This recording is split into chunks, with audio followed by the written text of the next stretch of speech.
नमस्कार, जय जोहार। साथियों, जागो पंच में आप सभी का हार्दिक स्वागत, अभिनंदन। साथियों, आज मैं बड़ा ही एक उम्दा लेख लेके आया हूँ जो मुझे व्हाट्सएप पे इंजीनियर मुन्नी लाल जी ने भेजा है। मुन्नी लाल जी समसामयिक विषयों पर और समाज में फैली कुरीतियों और अंधविश्वासों को ख़त्म करने के लिए यादव शक्ति पत्रिका के माध्यम से बहुत सारे लेख उनके आते रहते हैं और वह अपने लेखों के द्वारा समाज को जागृत करने के लिए एक बड़ी ही लंबी मुहिम उनके परिवार द्वारा, उनके द्वारा चलाई जा रही है। तो इसी संदर्भ में आज उन्होंने एक लेख भेजा जो मुझे बरबस ही मजबूर किया कि मैं इस पर एक वीडियो आपको बनाकर ये समाज में लोगों को भी पता चले और लोग जाने कि कैसे हमारे समाज में लोगों ने त्याग किया है, हमारे समाज में धर्म के नाम पर कैसे विषमताएं फैलाई गई हैं। वास्तव में वास्तविकता कुछ और है। तो जो लेख है, मैं उस लेख का शीर्षक आपको बता देना चाहता हूँ, मुसलमान गद्दार या देशभक्त। तो शीर्षक बड़ा मज़ेदार है और ये शीर्षक जो हमारे धर्मांध भाई हैं उनके हृदय को झकझोर देगा। लेकिन शीर्षक से ज़्यादा झकझोरने वाला है ये इस शीर्षक के विषय अंतर्गत लिखा हुआ लेख। तो साथियों, मैं ज़्यादा समय ना गंवाते हुए आपको लेख पर लेके चलता हूँ। लेख बड़ा ही मज़ेदार और महत्वपूर्ण है। लिखा है, मित्रों, खानवा का युद्ध बाबर और राणा सांगा के बीच हुआ था। इतिहास इसका साक्षी है कि खानवा के जंग में बाबर से हारने के बाद राणा सांगा जख्मी हालत में भागने में सफल हुआ। जंग में मुगलों से तो बच गए, लेकिन राणा सांगा को उनके ही राजपूत सामंतों ने जहर देकर मार डाला। राणा सांगा की मौत के बाद उनकी पत्नी कर्णावती ने अपने बेटे उदय सिंह को गद्दी पर बैठाकर सत्ता संभालने की कोशिश की, लेकिन ज़्यादा दिन तक शासन ना कर सकी। देखिए साथियों, यहाँ पर कैसे उन्हीं के लोगों ने और आपस के लोगों ने ही मार डाला। लेकिन यहाँ परिस्थितियाँ देखिए कैसे बनाई जाती हैं हमारे समाज में कि मुस्लिम आक्रांता आए और उन्होंने यहाँ पर हमला किया, युद्ध किया। और लेकिन यहाँ परिस्थितियाँ देखिए, यहाँ जो अपने अपनों को मार रहे हैं उनकी गिनती नहीं है, वो अपने दुश्मन नहीं है, दुश्मन वही हैं जो दूसरे धर्म के हैं। यही समझाने का प्रयास किया गया। लेकिन यहाँ पर आप सभी ने देखा कि सामंतों ने ही उनको जहर देकर मार डाला और उनकी मौत के बाद उनकी पत्नी ने अपने बेटे उदय सिंह को गद्दी पर बैठाकर सत्ता संभालने की कोशिश की, लेकिन ज़्यादा दिन तक संभाल नहीं पाई। राजपूत सामंतों ने रानी कर्णावती को सत्ता से हटाने के लिए गुजरात के सुल्तान बहादुर शाह को निमंत्रण भेजा। अब यहाँ पर देखिए, राजपूत सामंतों ने कर्णावती को सत्ता से बाहर निकालने के लिए बहादुर शाह को पत्र लिखा, खुद नहीं हटा सकते थे, और इन्होंने ही मुस्लिम आक्रांताओं को कहा कि आओ और यहाँ पर ये सत्ता छीन लो। और फिर जब निमंत्रण भेजा, सुल्तान बहादुर शाह चित्तौड़ पर हमले के लिए निकल पड़ा। ये खबर रानी कर्णावती को मिल गई, यानी रानी कर्णावती को भी ये खबर मिली कि मामला गड़बड़ है और हम पे हमला होने वाला है। रानी कर्णावती ने राखी भेजकर मुगल बादशाह हुमायूं से मदद मांगी। बड़ा ही रोमांचक ये घटना है, बड़ी रोमांचक बात है। फिर देखिए, चिट्ठी राखी मिलते ही हुमायूं ने अपना बंगाल अभियान अधूरे में छोड़कर चित्तौड़ का रुख कर लिया। यानी सारा अपना जो आगे का जो प्लान था कि बंगाल की तरफ जाना है और वहाँ पर अपना कब्जा जमाना है, लेकिन वहाँ पर उन्होंने उसे छोड़ दिया, वहीं का वहीं रोक दिया और वापस चित्तौड़ की तरफ रवाना हो गए। लेकिन भाई उस समय स्थितियाँ क्या थी? स्थितियाँ देखिए, वह ज़माना हाथी घोड़ों की सवारी का था। यानी ट्रेन तो थी नहीं, फ्लाइट तो था नहीं, और ना ही कोई ऐसे मोटर गाड़ी थी। तो वो वहाँ से हाथी घोड़ों के अपने जो साधन संसाधन थे उनसे वह बड़ी तेज़ी के साथ चित्तौड़ की तरफ रवाना हुआ। सेना को साथ लेकर सैकड़ों किलोमीटर की दूरी तय करना आसान नहीं था, और आप समझ सकते हैं कहाँ चित्तौड़ है और कहाँ बंगाल।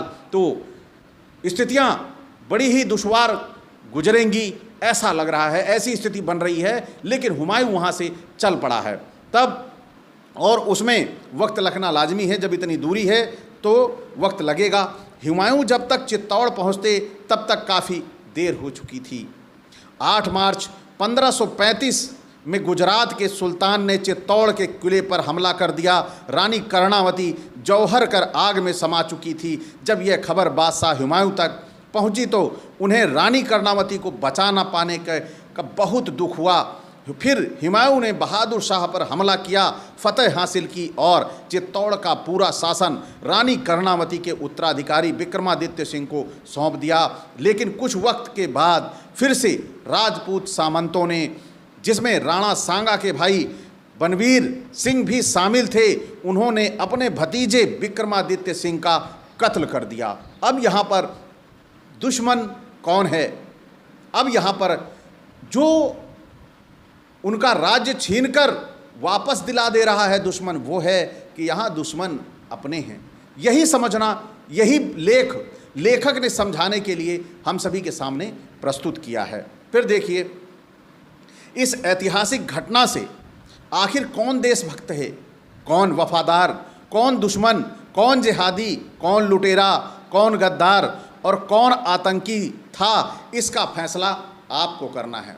तो साथियों, आज ये जो लेख आपके सामने प्रस्तुत हुआ है कि मुस्लिम गद्दार या देशभक्त, इसका निर्णय लेखक ने अपने इस पूरे जो घटना हुई है उस घटनाक्रम में आपके ऊपर छोड़ दिया है कि आप निर्णय करोगे कि गद्दार कौन है। लेकिन साथियों, बड़ी महत्वपूर्ण बात है कि पूरी घटनाक्रम में आप देखते हैं, पहली बार जब राणा सांगा वहाँ से भागे तो उनके अपने ही लोगों ने उनको जहर देकर मार डाला। फिर उनके अपने ही सामंतों ने, यानी अपने ही धर्म के लोगों ने चिट्ठी लिखकर कर्णावती को गुलाम बनाने की और उनका राज्य छीनने की पूरी प्लानिंग कर डाली। लेकिन एक राखी, एक संबंध निभाने के चक्कर में हुमायूं अपना अभियान छोड़कर वापस आता है और उस कब्जा किए हुए राज्य को छीनकर वापस, जिस रक्षाबंधन की लाज को संभालने के लिए वो लौट के आया था, उसको संभालकर वो राज्य उसे वापस देकर फिर चल पड़ता है। लेकिन वहाँ भी फिर भी वहाँ कर उसके अपने ही उससे राज्य छीन लेते हैं। तो साथियों, यहाँ पर बड़ी महत्वपूर्ण बात है कि हमें धर्म के नाम पर भड़काया तो जाता है, लेकिन यहाँ पर आप देख सकते हैं, राज्य से बड़ा कुछ हो सकता है क्या? कुछ नहीं हो सकता, क्योंकि जब हुमायूं ने कब्जा प्राप्त कर लिया था, युद्ध करके बहादुर शाह को खदेड़ दिया था, तो वह क्यों दूसरे को सत्ता देता वहाँ की? लेकिन वो ऐसा नहीं था, वह नेक दिल था और उसने वो उस रक्षाबंधन की लाज में अपने उस भांजे को सत्ता देकर वहाँ से फिर वो निकल पड़ा। तो साथियों, निर्णय लेखक ने ही कहा है कि आप करें और यह तय करें कि मुस्लिम देशभक्त हैं या गद्दार। लेकिन मैं सिर्फ यही कहूँगा कि ये कहानी सुन के देशभक्ति की एक अजीब सी रोमांचक कर देने वाली शरीर में ये घटना वाकई ही प्रशंसनीय है और मुंह से बरबस निकलता है कि ऐसे देशभक्ति की मिसाल शायद ही अन्य कोई धर्म के लोग दे पाएँ।